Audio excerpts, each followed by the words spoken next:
Good morning students, welcome to scholars public school Jaora.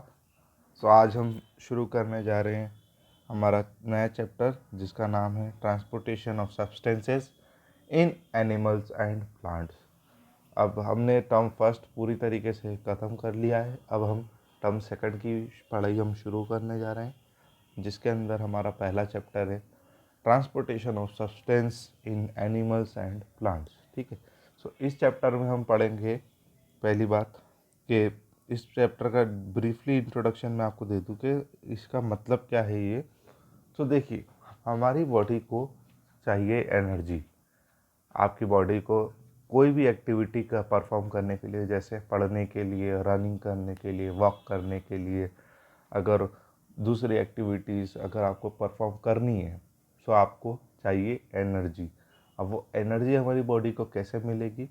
जब तक हमारी बॉडी के सारे ऑर्गन्स कोऑर्डिनेटली अगर काम नहीं करेंगे। कोऑर्डिनेटली का मतलब क्या होता है? एक साथ काम नहीं करेंगे, तब तक हमारी बॉडी में कोई भी एक्टिविटी परफॉर्म नहीं हो सकती। ऐसी कंडीशन में आप अगर इसको समझेंगे ये हमारे लिए इम्पोर्टेंट इसलिए है क्योंकि सारे बॉडी के पार्ट्स को एक साथ अच्छे से काम ज़रूरी करना पड़ेगा, तभी हमारी बॉडी कोई सी एक्टिविटी परफॉर्म कर सकती है। ऐसी कंडीशन में हमारी बॉडी को कोई भी एक्टिविटी परफॉर्म करने के लिए इम्पोर्टेंट है एनर्जी। वो एनर्जी कहाँ से मिलती है? जो एनर्जी मिलती है हमें फूड से। अब जो हमारा ये जो फूड है ये कहाँ से मिलेगा वो हमें इम्पोर्टेंट है। फूड हम इनटेक करते हैं हमारे बाय द हैंड्स और हमारे माउथ के थ्रू, जो हमारे बॉडी के अंदर जाता है और स्टमक उसको डाइजेस्ट करके आपको एनर्जी प्रोवाइड करने में हेल्प करता है। ये जो भी आपने सुना अभी के माउथ से जो आपका फूड गया अंदर आपके पेट में उसके बाद जो उसके जूसेस बने वो आपके हार्ट ब्लड तक पहुँचे, फिर ब्लड के अंदर जो एनर्जी थी वो ब्लड ने एनर्जी कहाँ तक ले गया? हार्ट तक। हार्ट के बाद हार्ट ने पूरे आपकी बॉडी में जितना भी ब्लड है उसको पंप कर दिया यानी कि पूरे आपकी बॉडी के अंदर पहुंचा दिया। इसके बाद जब वो वेस्ट मटेरियल जो आए, जो आपके एनर्जी यूज़ करने के बाद ब्लड में से आपके वेस्ट मटेरियल आए, उसे बाहर कर दिया अपनी बॉडी में थ्रू एक्सक्रीशन और स्वेट के थ्रू हमने उसको बाहर कर दिया। इस चीज़ को आपको समझना ये ज़रूरी है कि ये जो ब्लड है वो एक जगह से दूसरी जगह जा रहा है, जो आपका फूड है वो एक जगह से दूसरी जगह जा रहा है। यही चीज़ ट्रांसपोर्टेशन है। क्या है?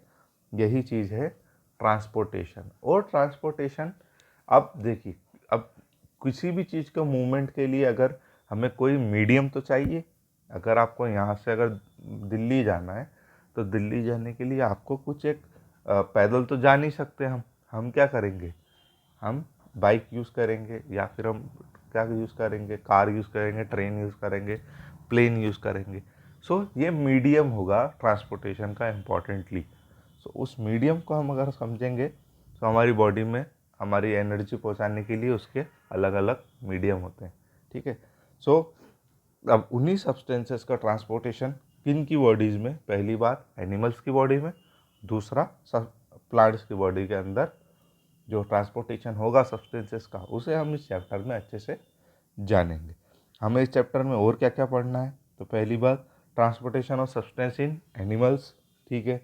फिर एक्सक्रीशन इन एनिमल्स। एक्सक्रीशन मतलब कि आपकी बॉडी ने जितना यूज़ करना था यूज़ कर लिया किसी भी मटेरियल को।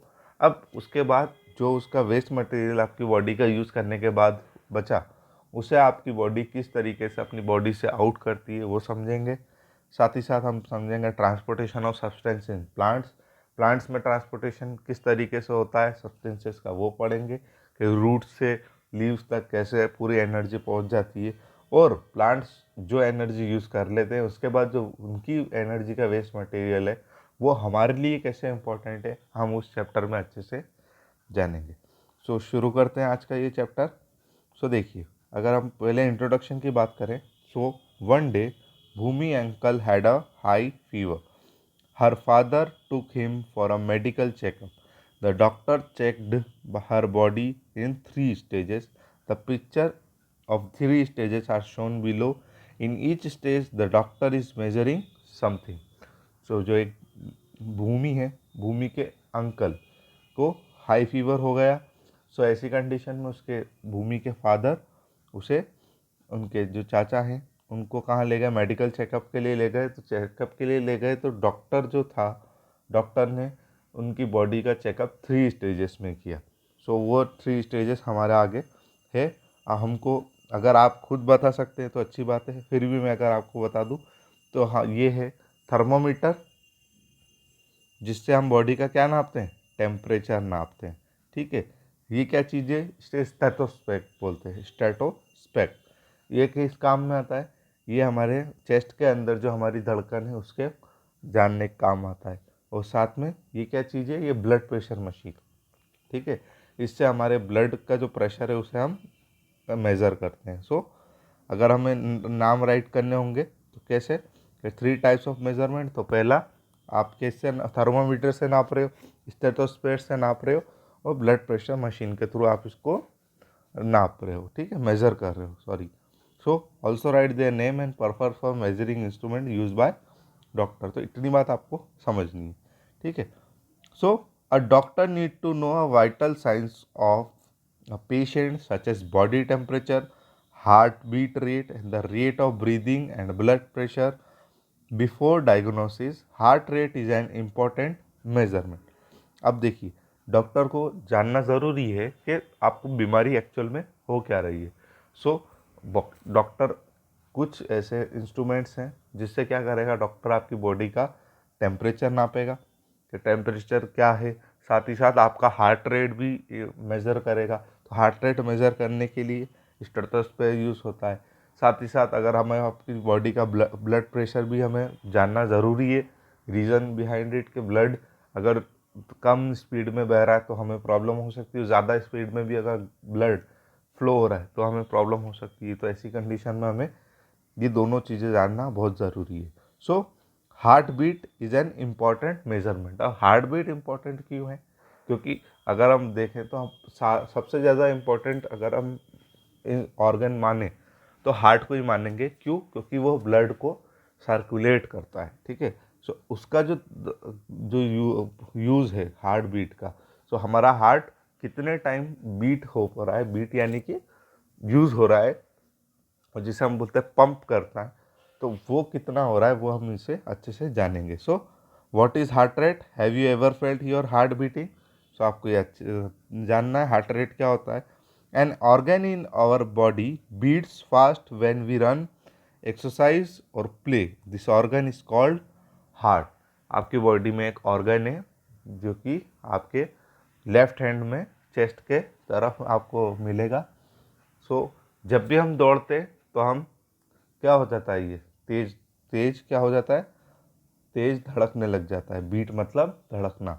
ठीक है, एक्सरसाइज, जब आप एक्सरसाइज करते हो या फिर प्ले, जब भी आप प्ले करते हो तो ऐसी कंडीशन में क्या हो जाता है, ये बीट होने लग जाता है फास्ट। बट अगर आप आराम से बैठे हैं तो वो हार्ट बीट ज़्यादा तेज नहीं होगी। सो उस ऑर्गन को हम क्या नाम देंगे, हार्ट।